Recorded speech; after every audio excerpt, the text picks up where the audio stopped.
سمير عدنان؟ ايوه. يس، انا من اشد المعجبين بحضرتك، انا قريت كل روايات حضرتك، بجد بجد بجد حضرتك عبقري، حتى كنت لسه بقرا روايه حضرتك انت حضرتك مديري فيها.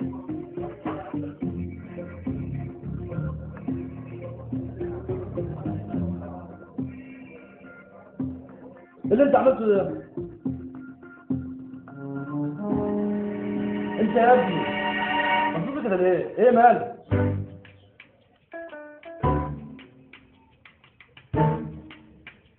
ايه؟ انت بتقول ايه؟ هنديك الورق تراجعه مش تمضي عليها.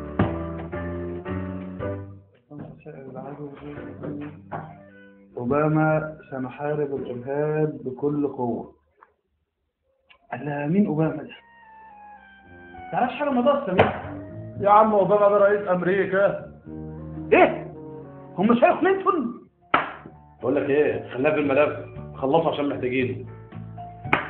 ماشي، هو كلها يومين واخلص من جو الموظفين دوت. يومين؟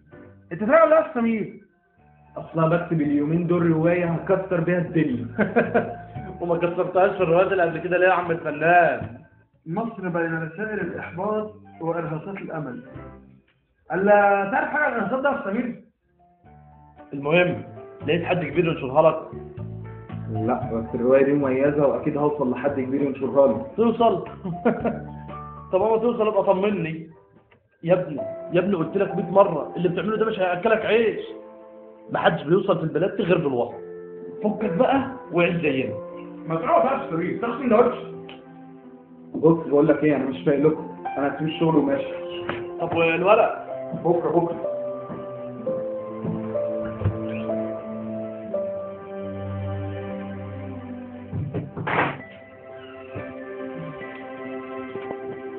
انت جيت يا فنان؟ لا ما جيتش. طيب اما تيجي بقى احكي لي قصه من انت تكتبهم دول، يمكن لو عجبتني هنشرحك على حاجه. بقول لك ايه، انا مش طايقك ولا طايق نفسي ولا طايق الهدوم اللي عليا. ايام الضباب. تصدق كان ايام الضباب. ولا اطلع بره. بره. بالسندوتشات لا. بره يا عم. بس يا بره.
دولة تقع بين محيطين وبحر.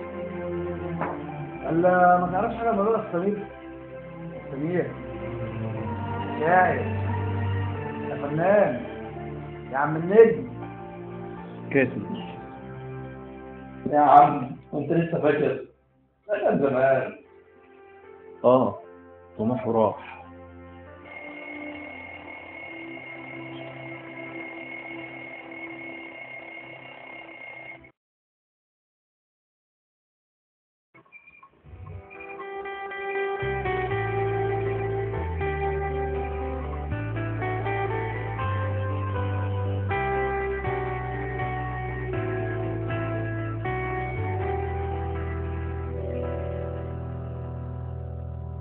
احلم معايا ببكرة جاي، ولو ما جاش احنا نجيبه بنفسنا،